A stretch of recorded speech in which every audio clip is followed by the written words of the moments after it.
First of all, I just want to give a massive shout out to Captain Switzerland, who has given me a big shout out on Twitter, and as a result, I've seen a massive boost in my viewers. That's really, really kind of you. Appreciate it. And also, massive shout to Youth Views, who reached out to me on DM asking if I could be a part of one of their streams. I will do my best to try and get on one of those streams, although I suspect I'm probably not going to be the most popular guy in the room, especially when it comes to the side chat, because the side chat on those sorts of streams, to be fair, I've not actually watched any of Youth View streams, but the side chat on a lot of them sorts of streams can be quite entertaining, shall we say. But let's get down to business. The Conservatives and fake news. Now, what the hell is going on with the Tory party? I mean, we know they like to spin things, but doesn't every political party to a certain degree? But this year, this election season, it seems they have taken it to a whole new level. We have them impersonating a fact check website, calling their press office account Fact Check UK during the debate. Their argument is they have to fact check Labour's lies, as they put it. Now, let's be completely honest, Labour isn't always the most honest of political actors, but the Conservatives aren't either, as was illustrated by when Boris Johnson said in the debate that trust is important in politics, and the entire room laughed at him. Because let's be real, Boris Johnson is not the most trustworthy of politicians. Look back at his time as London Mayor, look back at his time as an MP, look back at his time as the Foreign Secretary, even his time as Prime Minister. He is not the most trustworthy of politicians. It's completely clear. So, okay, Fact Check UK, they get slapped on the wrist by Twitter and told if you do it again, you're off. Fair enough. Fair play to Twitter for doing that. Then we get the characterization of legitimate questions being asked by media outlets, Channel 4, when Michael Gove is asked directly how many hospitals are being built, is it 40 or is it 6? And Michael Gove says, well, you're not being very objective, that's a Labour talking point. Well, actually, as the journalist said in the interview, which is available to view, I think it's on Twitter, that's where I saw it, I suspect it's elsewhere as well. The journalist pointed out that it was actually the BBC that came out with that line, not the Labour Party. So unless the Conservatives are trying to say that the BBC is a Labour mouthpiece, which is highly hilarious considering that most Labour activists booed Laura Kuenssberg at the manifesto launch today because they feel she's a Tory mouthpiece, and I constantly hear from Labour activists that the BBC is a Tory propaganda machine, which I think is objectively false. But there you go, welcome to our tribal world of politics that we're in. It's a bit rich, Michael Gove. Not being funny, actually, Channel 4 could have also cited the number 20, because that's the other number we've seen for the amount of hospitals that are going to be built. We've seen 40, we've seen 20, we've seen 6. There is no consistency on this, and this is a real issue.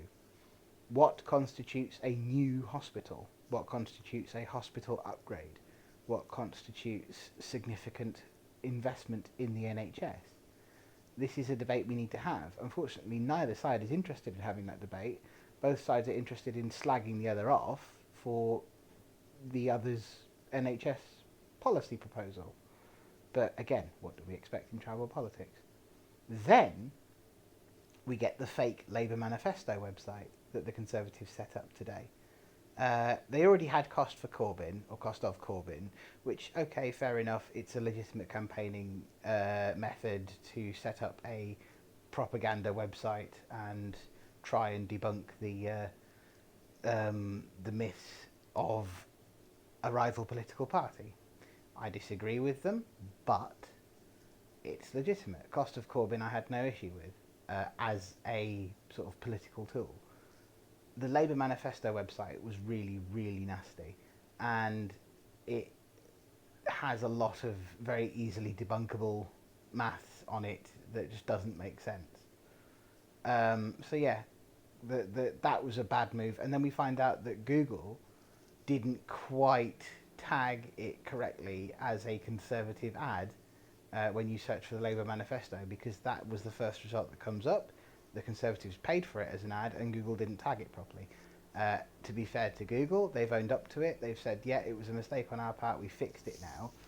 And they've basically hammered the Tories again by saying, hang on, you need to tag this properly, and you didn't. But is it the Conservatives' responsibility to tag it properly? Is it Google's responsibility to be on the lookout for things like this during an election season? That's a debate worth having. I personally think it's the content producers' job to be doing that, especially when you are a high-profile major political party. You should not be abusing the system, especially when you yourselves bang on about fake news. We also found out that they excluded the Mirror from their battle bus, after already excluding Channel 4 from the battle bus and from most of the sort of prime ministerial interviews and all the rest of it. And there was this weird thing about Joe Swinson slingshotting squirrels, which I heard about through a Spectator podcast, which was quite something. And you know, as the Conservative Party, you are in trouble when the Spectator is saying what you're doing is wrong, and you have some serious issues to be answering. So, what is going on with the Conservative Party and fake news? Is anyone really going to stand up to them on this? Is this the sign of things to come under a Conservative government? That's a concern that I think most in the electorate should probably have. Although I suspect this kind of thing is only really hitting home with politicos. It's not really hitting home with the average Joe. And that's a problem. That's a real problem. So yeah, be on the lookout for fake news. I suspect other sides in the political discussion are up to this as well. I don't think this is the exclusive domain of the Conservative Party, although some Labour activists would like you to believe it is.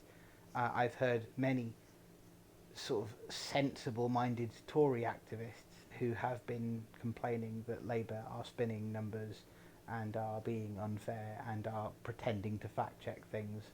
So if that's true, and I can't verify it because I've not seen that for myself, but if that is true, then both sides need to stop doing this and calm down. But I suspect this is going to heat up more before it calms down.